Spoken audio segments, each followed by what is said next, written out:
Hi! In the previous video, we learned about who Shahrazad the storyteller actually is, and why she told stories to the king for 1001 nights. You can see the link to that video at the top of the page. If you'd like to know how the tales of the 1001 Nights even began, be sure to watch it. And now, what's tonight's story? Tonight, we'll tell you the stories from the first to the third night of the stories. Why does one story take 3 nights? As you saw in the previous video, Shahrazad's life is in danger, and she wants to tell long and captivating stories for as long as possible so that they last several nights, and she doesn't lose her life. Therefore, the story you're about to hear took Shahrazad 3 full nights to tell the king. The first tale, the story of the merchant and the Jinni. Once upon a time, there lived a very wealthy merchant. This merchant traveled to far and distant lands, endured many hardships, and had a lot of experience. He had children, mostly sons.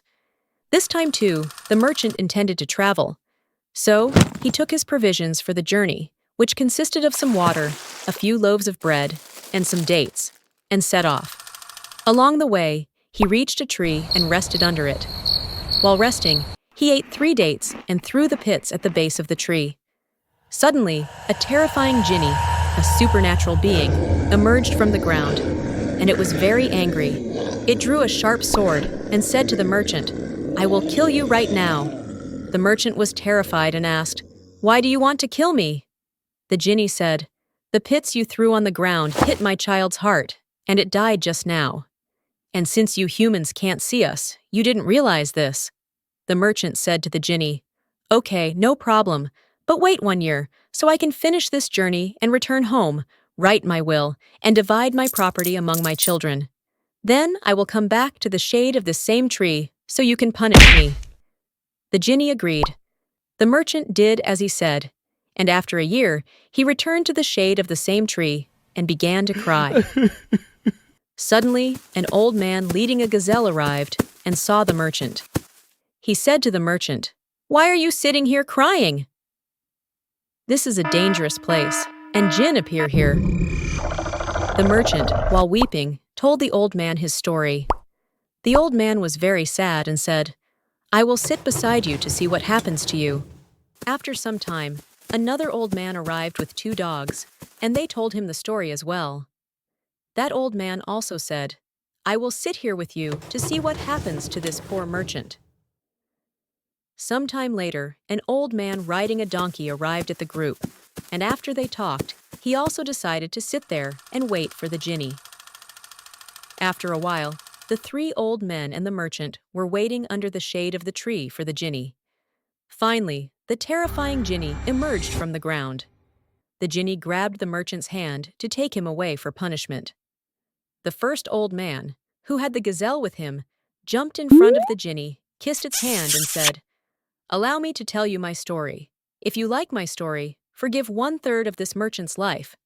The Jinni agreed and sat down. The old man began to tell his story.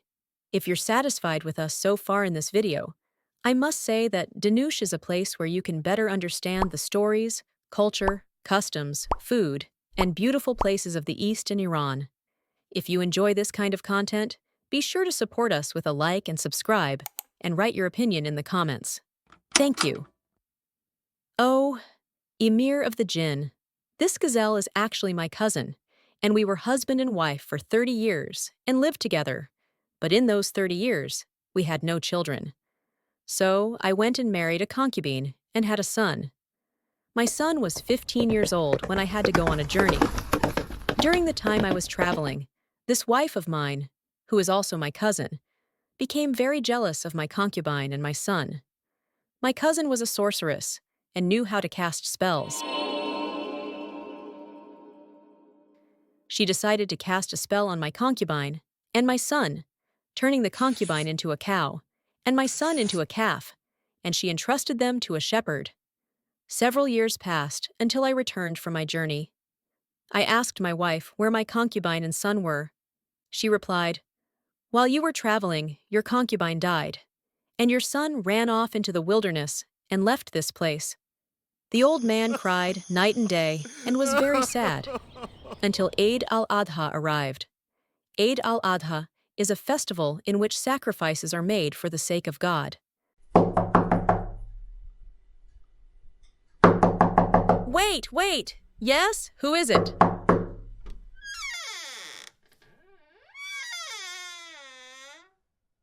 If you want to know what happens to poor me, wait for the next part. By the way, don't forget to subscribe to Denish's channel and like my video. That way they'll put out more from me for you. Also, write your opinion about my life and never throw date pits on the ground. Bye.